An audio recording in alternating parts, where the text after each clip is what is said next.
Mr. Katama TV gye balekosebo kansubira oli bulungi bambi mbadde nsaba wamma kumbuulirako wamma mbu eno ennyonyi ya Fly Dubai mbwe kansolinze entambula mbadde nsaba bambi ombuulireko kuba ate mukama wange ava kuŋŋamba wano mbwe kansolinze nga tembadde manyi ku lwokubiri ntambula bannange ng'omuntu alabye. Katama TV Kadama muwulidde ng'amawulire era tukedde kubeera nga tugawulira waliwo bakadama bangi era batubuuziza ku nsonga eyo ey'okubeera nga baboosi baabwe batandise obagamba nti ddala bano abagenda mu December January nti tewali kugenda paka mu March omwaka ogujja 2022 bagamba nti Fly Dubai yasuspendinze ennyonyi zonna ezigenda e Uganda era buli boosi yenna aba akubuukingira ennyonyi beekwasa nnyo ekintu ekyo nti abadde ayagala kubuukinga Fly Dubai yeyina prices ez'owansi naye basuspendinze ennyonyi. Amawulire gano tubagamba nti si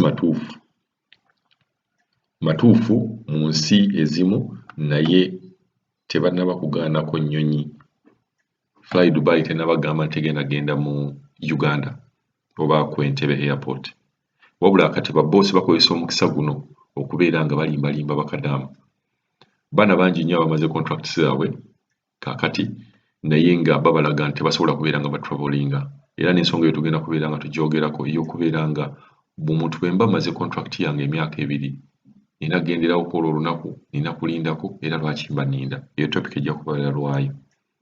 Olwaleero katwogere ku kintu kino ekyakadaama nga muwulidde bwe bamulimbi nti Fly Dubai yakansolinze ennyonyi ezijja e Uganda si kituufu kiri nti Fly Dubai at the moment yasuspendinze oba yaggyeewo ennyonyi ezigenda mu nsi zino zigenda okumenya Kenya basuspendinze ennyonyi ezigendayo Ethiopia Addis nayo basuspendinze ennyonyi ezigendayo Tanzania nayo basuspendinze ennyonyi ezigendayo ngera bwe nabagambye waliwo vidiyo gye twakoze nti reason lwaki basuspendinga ennyonyi ezigendayo tezitegeerekeka kuba ebiri e Kenya ebiri e Tanzania ebiriwa byonna biri e Uganda biri ne mu nsi endala okuba ataddeko n'ennyonyi ezigenda mu ezigenda Nigeria ezigwa e Lagos oba Abuja ng'era ennyonyi eyasembayo okubeera nga egwayo yali mu mwezi guno nga 12 December 12 eya Ike 783 ne 784 okunoogattako Ike 785 ne 786 eyo yali nga yali ya Abuja kakati bagamba nti waliwo ensonga zaabwe ze bakyakolako okubeera nga batereeza era nga bagamba babeera bakansolinze flight yo yonna teweetaaga kweraliikirira bagenda kubeera nga bakuwaamu tiketi endala era teweetaagisa bakubira bo bajja kubeera nga bateeka information yaabwe ku web page yaabwe kati ekizibu ekiriwo nti baboosi bano bagenda ne bakozesa omukisa guno ne balimbalimba bakadaama najja n'akulaga n'amawulire kuba kati wano osobola ogenda n'obeera ng'osoma amawulire gano ne bw'okubamu beerawo ne kompyuta yo teekamu awo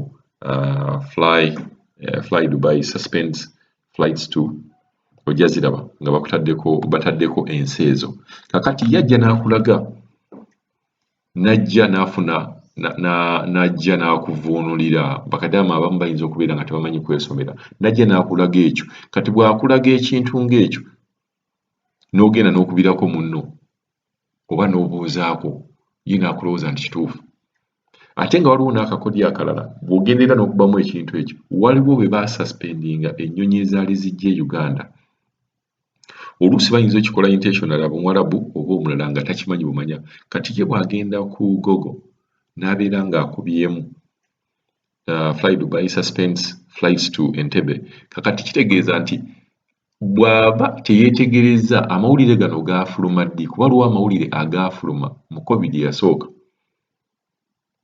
kati amawulire ago gakyali ku internet kati ye bw'ajja n'asoma aba alowooza nti nno bye biriwo kaakati nga talabye ku date. Kibeera nga bw'onoogenda mu supermarket oba n'ogenda n'ogula ekintu kyonna, tugambe tomato sauce ng'oyo gwe n'omuleeta n'oli owaka naye nga tosoose kulaba expiry date ate n'ogiraba ng'omaze kulya. Kati buli bwe bagamba nti nno oba boss agamba nti nno basuspendinze, gezaako okubeera ng'ocontactinga mikwano gyo, gezaako okubeera ng'otucontactinga then tubeere nga tukubuulira matuufu.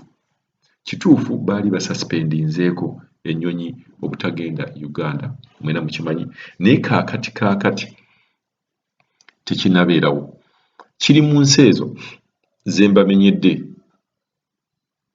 ennyonyi ezigenda e Dar es Salaam, Nairobi, ezigenda Addis Ababa, that is Ethiopia, ennyonyi ezigenda Nigeria, n'ennyonyi ezigenda bongeddeko awo. Waliwo wano bwe mba nsomyeko wano, waliwo n'ennyonyi kaakati ze baataddeko ezigenda e Zimbabwe ne Zambia, Lusaka. Ennyonyi ezo nazo baazisuspendinze.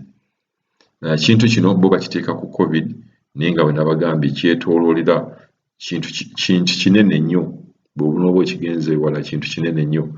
So bookings, omuntu yenna bw'obeera waliyo bookings n'ennyonyi zino, kitegeeza nti nno ogenda kubeera nga bakuwaamu tiketi ey'obwereere, kuba boosi bano oluusi bagenda ne balimba ne bagamba nti nasooka ne nsasula tiketi ne bagisazaamu ate tebanziriza ssente. Tewaliyo kampani ya nnyonyi yonna esazaamu nnyonyi ku mbuuka nga tewaliwo nsonga nti evudde ku ggwe netakuwaamu tiketi ndala.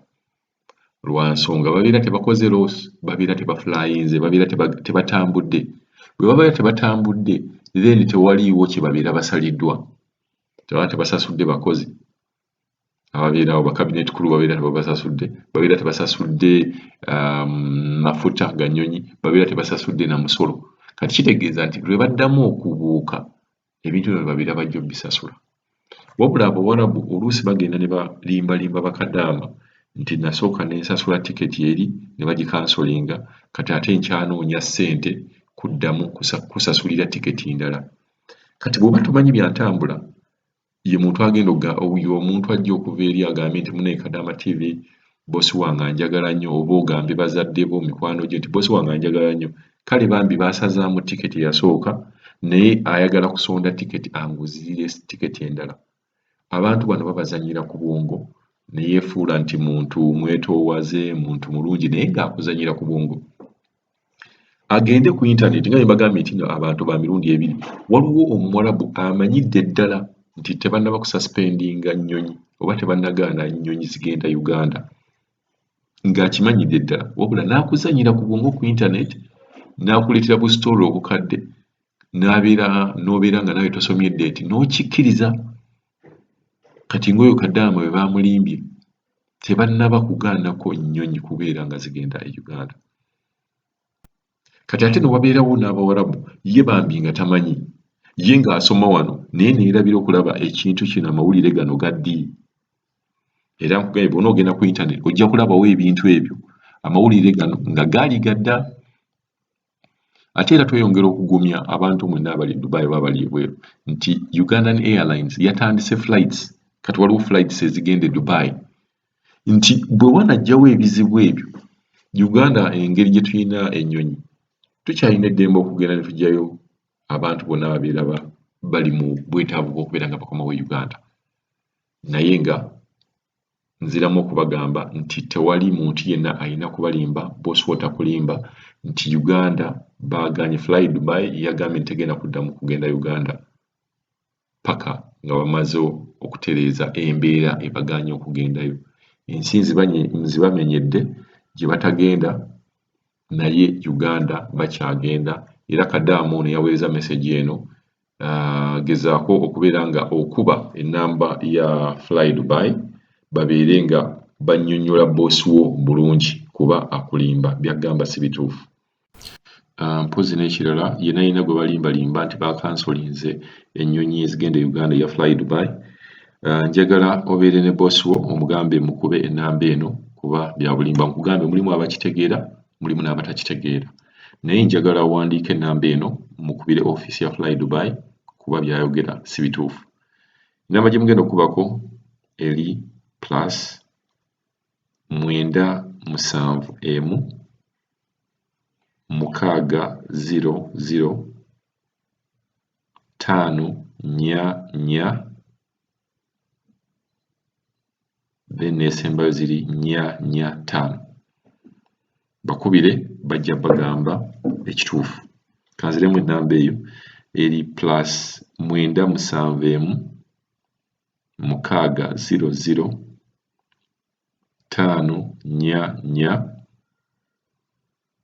445.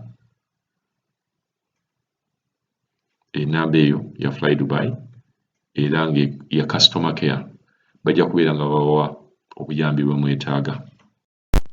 Mr. Katama TV gye balekosebwa kansubira oli bulungi bambi. Mbadde nsaba wamma kumbuulirako wamma mbu eno ennyonyi ya Fly Dubai mbwe kansolinze entambula. Mbadde nsaba bambi ombuulireko kuba ate mukama wange ava kuŋŋamba wano mbwe kansolinze nga tembadde manyi ku Lwokubiri ntambula. Bannange ng'omuntu alabye.